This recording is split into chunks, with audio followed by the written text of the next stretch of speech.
Hey everybody, a little setup for this screencast. On January 9, 2013, I gave a 721 talk at the Christianity 21 conference in Denver, Colorado. 721. 7 means 7 minutes, 21 means 21 slides. So every 20 seconds, the slide transitions to the next. So 21 slides times 20 seconds equals 7 minutes. So you may have heard of this kind of talk in the past where you have a number of slides and a number of minutes, and you just go, and the speaker does his or her best to fit the talk into that format. So with that little bit of setup, let's get started. As soon as I hit this button here, I'll transition to the first slide, and then every 20 seconds the slides will automatically transition. I'd like to start by asking you a question. If you had to tell your faith story, your story of belief, in a way that a child could understand it, how would it go? Well, that's what I did for my son, or tried to do for my son, when he turned 4 about 3 years ago. It's called The Little Bird. Once upon a time, a little bird lived in the arms of a giant oak tree. The tree was strong, the nest was cozy, and the view was breathtaking. Every morning the little bird would fly out from its nest in search of food and to go on the day's adventures. In the evening, the little bird would return to his safe home, the tree, which was strong, his nest, which was cozy, and the view, which was breathtaking. This went on day after day for years. So this part of the story really represents my own faith that I inherited, and I tweaked it here and there, but it remained largely intact until college. This old belief system, which provide a lot of security, a lot of safety, a lot of certainty. For a long, long time, it served me well. But what happens in the little bird story is that one day the little bird flies back to its nest and the tree is gone. And the fact that the tree is gone represents, in my own story, these questions that I faced in college that I didn't have answers for.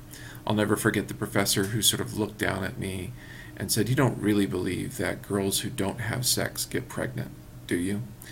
Now for the record, I do believe in the virgin birth, but I'm just pointing out the fact that I had to somehow reframe my belief system so that it would work in the face of these questions.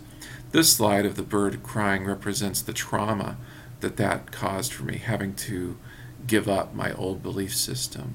And then the little bird begins to fly and fly, looking for a new home, and that's precisely what I had to do. I had to find a different way of being, essentially. My whole worldview had collapsed, and I had to find a new way to be in the world. So the little bird sees a building in the distance, and it's tall and strong, and he wonders if this could be his new home. Well, this building represents organized religion. It represents an airtight theology. In my own story, that was evangelical orthodoxy with some Reformed theology thrown in. But in the story of the little bird, the building is too hard and cold for him to stay there very long. It's not a good home for this bird, and in a similar way, an airtight theological system was not human-like enough for me to stay there for long. Then the little bird sees this hat in the distance, and the hat looks warm and soft, and so he tries to land. And this represents secularism for me.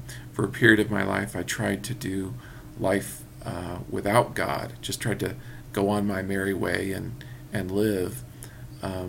But that was never comfortable either. I always had this sense of meaninglessness, of purposelessness, and that is represented here by the man shooing the bird away. Then the bird sees a train, and it's a beautiful train, And the bird thinks about all the beautiful sights he would see aboard this train, sort of like the view he had in the old tree. And this represents, in my own story, the pursuit of pleasure. I had this sort of sex, drugs, and rock and roll portion of my story, and I pursued it, with some rigor. But the little bird gets bruised every time he tries to land on the plane, and in my pursuit of pleasure, while there were moments of pleasure, I always ended up in pain in the end. It was painful in the end. So the little bird keeps flying and flying and flying, looking for a new home, and he starts to despair. Will he ever find a new home? He just wants his tree back, where the tree is tall and strong, the nest is comfortable, and the view is breathtaking.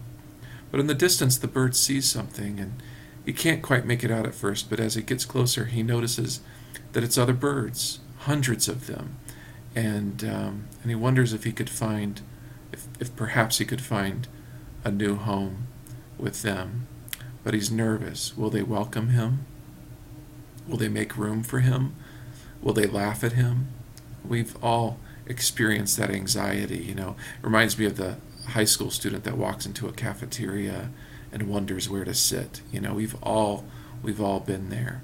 But the little bird decides to take a chance. He flies down to join these other birds. Much to his relief, they do welcome him. They do make room, and they do not laugh at him. Soon the little bird is telling them his story, and the other birds are telling him their story. And he meets many birds with stories that are very similar to his. They too had lost their trees. They too had cried. They too had searched and searched for a new home. And that's been my experience. I've made my home among a community of people, and there's some measure of strength and comfort there. Just not the same version as the old tree, but some measure of that. And the view of life is much better for these birds with each other than it would be otherwise. And that's certainly true in my story as well. So while the little birds did not have a tree, they had each other, and that was enough. Sometimes late at night, the little bird would dream of the strongest branches in the world holding him up, and he hoped. And this finally represents faith in my story. Having doubts, but still trying to believe. So in closing, I'd like to ask you, if you were to tell your story in a way that a child would understand it, how would it go? Thank you.